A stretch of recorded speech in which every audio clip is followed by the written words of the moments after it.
Okay, so today we're looking at religion. So to give you some context, the gods and religious observance were part of daily life in Roman towns, so extremely important. Evidence for religion comes from temples, household shrines, lararia, which we're going to learn about, public shrines at crossroads, and on fountains and images of gods in paintings and statues. So they're pretty much everywhere across their society, publicly and privately.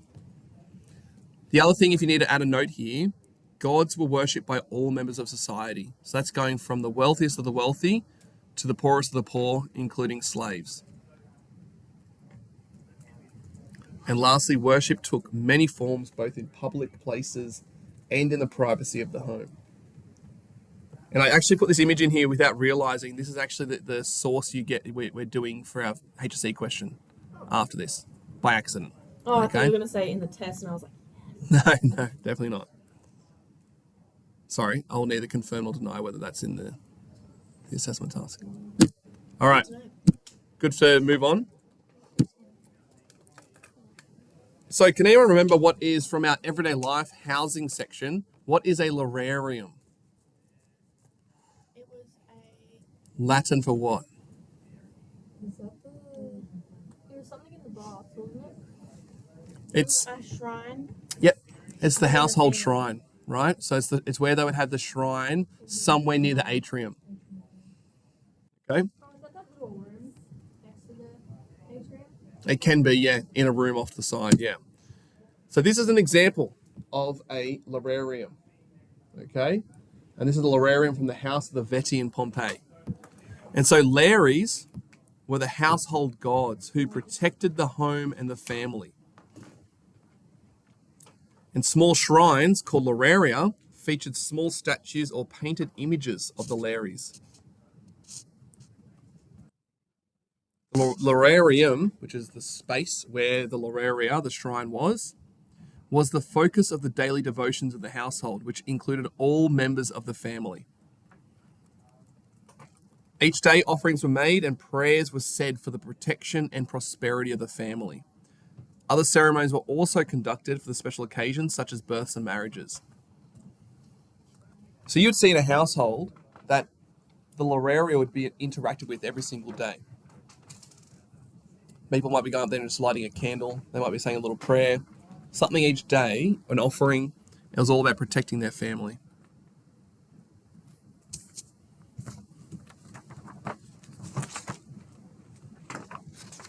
So that's an example of private worship. What would you hazard a guess would be the public worship? Temples. What a great segue. Temples. I think I'm about to run out of battery. I'm about to go get one. Okay. I got one here. So the role of temples. They housed images of the gods, they housed objects associated with their worship, and they were the location where the correct rituals were carried out by priests to honor the gods.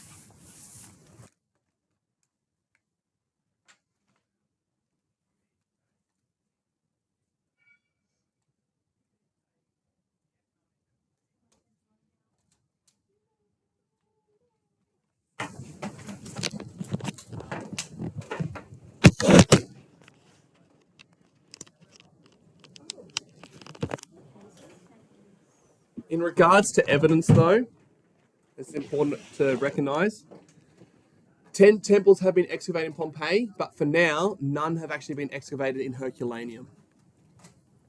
However, a sacred area near the waterfront in Herculaneum has been actually identified. And we'll go into that in detail in a little bit. So in regards to Pompeii, the early origins of worship and temples the early temples of Pompeii are to Heracles or Hercules, Apollo, and Apollo's sister Diana, Venus, and Jupiter. And you can also see the Roman influence here.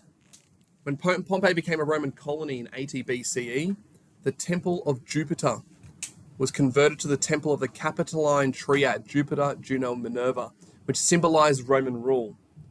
Despite the name change, it was also referred to as the Temple of Jupiter after the conversion. So if you jump onto Google Earth or you look up a lot of the Pompeii sites, you'll see Temple of Jupiter and not the Temple of the Capitoline Triad.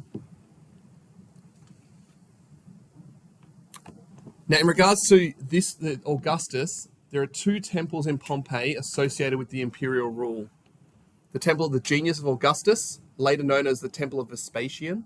Does anyone know where that is? We learned about this when we looked at the role of freedmen in political life. Do you remember the Augustales by any chance? Yeah, he was, yeah.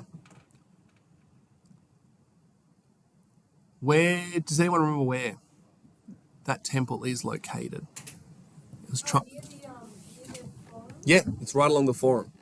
Okay, and then they also had the Temple of Fortunata Augusta, which linked Fortuna, the goddess of luck and fertility, with Augusta, the wife and guardian of the divine Augustus.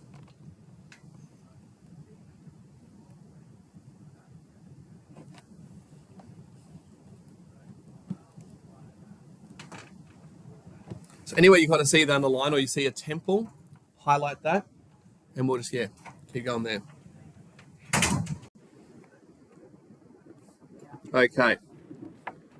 Now, furthermore, with Pompeii, I know that the Lares were also the private worship, but they did have a temple of the public Lares in the Forum, which was dedicated to the spirits of dead ancestors.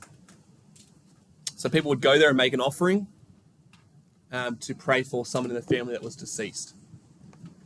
And then lastly, in Pompeii, there were some really clear signs of foreign worship. So we have here an image, and I'm so sorry for the pixelation. It looks so much clearer when I'll send this up. The Temple of Isis. So it was a temple dedicated to the Egyptian goddess Isis. And that one is located some distance from the Forum near the theatres. And then actually just around the corner from the Temple of Isis is the Doric Theatre Temple, which is also located near the theatres, and that was dedicated to Hercules. So you've got Greek and Egyptian influence there.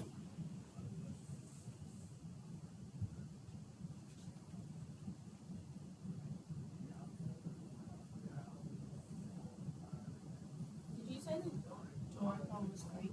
Yeah. Yeah. Doric Temple is Greek, and Temple of Isis is Egyptian. And so this is another great example when you look at the influence of Egyptian and Greek culture for our next dot point, which is next lesson. You can already bring these two temples in as examples or sources. So you can do work smarter rather than harder. In regards to Herculaneum, there really isn't a lot. Not yet. But that sacred area we referred to before, near the waterfront, has uncovered the following. Reliefs of the gods Minerva, Neptune, Mercury, and Vulcan. And within the same area, a small votive altar to Venus, which suggests worship of the goddess on this site.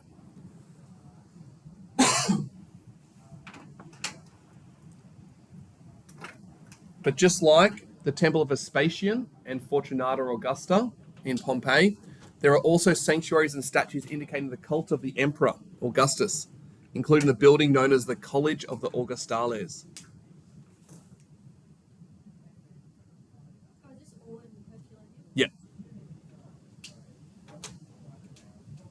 Oh, is this all in Herculaneum? Yeah. Yeah, all in Herculaneum.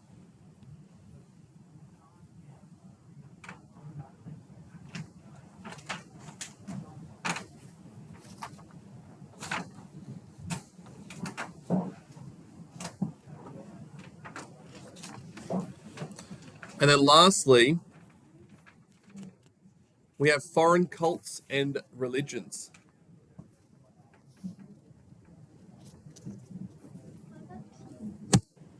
So again, apologies for the terrible photo. But the cult of the Egyptian goddess Isis was particularly popular among women.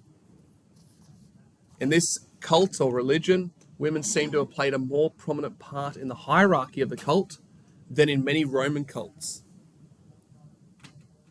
At the Temple of Isis, there were special services conducted twice a day, at dawn and in the afternoon. And interestingly, the Temple of Isis was the only temple fully restored after the earthquake of CE 62.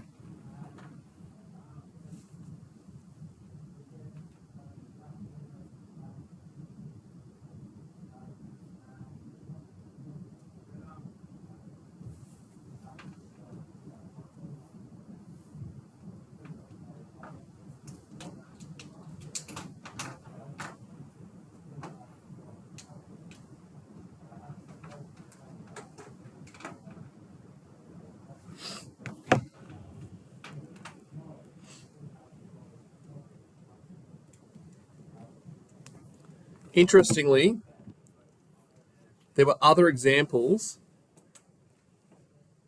of foreign religions and cults. For example, an ivory statuette of the Hindu fertility goddess Lakshmi and an altar to the Thracian fertility god Sabazius suggests that these foreign gods were worshipped in Pompeii. That doesn't mean there has to be a lot of them, but it probably means that through trade or the slave trade, that there were differing international religions being worshipped. According to an inscription, the temple to Cybele, the Phrygian mother goddess, was rebuilt in Herculaneum after the earthquake of CE 62. And in Pompeii, a fresco shows a procession in honor of Cybele, who was associated with nature, fertility, and healing. So this is all just examples of how there were multiple different religions and cults and gods and goddesses being worshipped beyond the Roman practices at the time. And lastly, a graffito, which is just an inscription on a wall in the name of David, and a cross-shaped groove on a wall inside the house of the Bicentenary in Herculaneum had been interpreted, keyword interpreted, as possible evidence of Christianity.